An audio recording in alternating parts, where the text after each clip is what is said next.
ধন্যবাদ তিনি। এরপর আমি অনুরোধ করবো কাঁথা ব্লক সভাপতি শ্রী পুরন ব্যানার্জিকে কিছু বক্তব্য রাখার পুরো আমরা লাইভ করবো আমাদের চ্যানেলে, আপনাদেরকে সরাসরি রাখবো, ঠিক আছে? দু একজনকে লাগবে। 10 তারিখ আইকিউ সিটি হসপিটালের একটা দ্বিতীয় বর্ষের মেডিকেলের ছাত্রী যে রাত্রেবেলা কলেজ ক্যাম্পাসের বাইরে বেরোয়।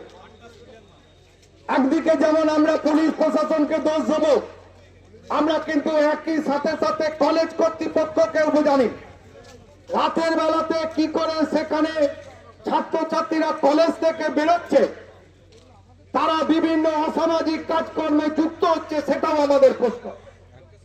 মিডিয়া দেখিয়েছে কলেজ চত্বরে বিভিন্ন জায়গায় মদের বোতল পাওয়া গেছে।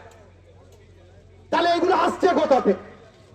কলেজ কর্তৃপক্ষ যদি তারা দৃঢ়ভাবে তারা যদি সচেতন তারা না থাকে, তাহলে স্বাভাবিকভাবে এই ঘটনাগুলো বৃদ্ধি পায় এবং তারই পুনরাবৃত্তি হচ্ছে। পুলিশ প্রশাসনও দেখেছি দুর্গাপুরের বুকে একের পর এক নারী নির্যাতন ধর্ষণ হচ্ছে।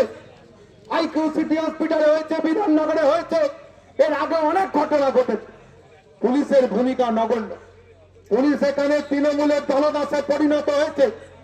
পুলিশ এখানে তৃণমূলের নেতাদের বডিগার্ড হয়ে পাহারা দিচ্ছেন, মেলা খেলা নিয়ে ব্যস্ত। আমরা পুলিশকে ধিক্কার জানাই। পুলিশ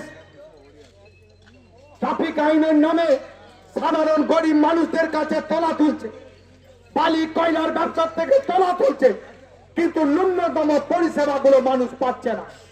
আমরা ভিতরে বলেছি পুলিশ এখন তৃণমূলের দলদাস। আগেও দেখেছি অনেক সরকার এসছে, অনেক সরকার গেছে, প্রত্যেকটা থানায় সর্বদলীয় বৈঠক হতো, কিন্তু বর্তমানে তৃণমূল সরকার আসার পর সর্বদলীয় বৈঠক বন্ধ হয়ে গেছে। তৃণমূলের নেতা মন্ত্রী পাড়ার নেতা কি বলবেন, থানা রসিদ দুম ভেলিয়ে তার পিছনে ঘুরে বেড়াচ্ছে। আমরা তার বিরুদ্ধে ধিক্কার জানাই। পুলিশকে ফ্রি হ্যান্ড ছেড়ে দেওয়া হোক। পুলিশকে কন্ট্রোল করছে রাজনৈতিক সরকারি দলের কয়েকজন নেতা মিলে। পুলিশকে ফ্রি হ্যান্ড ছাড়া হচ্ছে।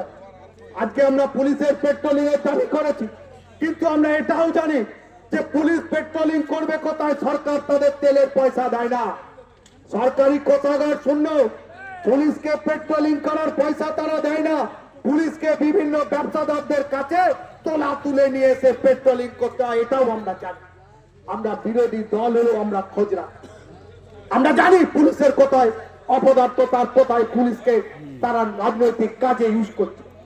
আমরা জোর গলায় বলতে পারি পুলিশকে যদি হয়তো বহু পুলিশ দুর্নীতিগ্রস্ত থাকলেও এখনো বহু সৎ পুলিশও আছে, তারা করতে চান সমাজের জন্য, তারা নাগরিক পরিষেবাকে ঠিক রাখতে চান, আমাদের মা বোনদের ইজ্জত যেন ভুল লুণ্ঠিত না হয়, তার জন্য বহু পুলিশ সহকর্মী সক্রিয় আছেন, বহু অফিসার আছেন, কিন্তু তাদের হাত পা বেঁধে দেওয়া হচ্ছে। দলীয় কয়েকজন দলদাস পুলিশকে তারা উচ্চ পদে রেখে তাদের দিয়ে এই নোংরামি করানো হচ্ছে, তার বিরুদ্ধে আমরা ধিক্কার জানাই। আমরা আশা করব পুলিশ আজকে আমাদের কথা দিয়েছে যে আজ বিকেলে হয়তো পেরোতে দেবে না, তার মধ্যে সুখবর পাবো।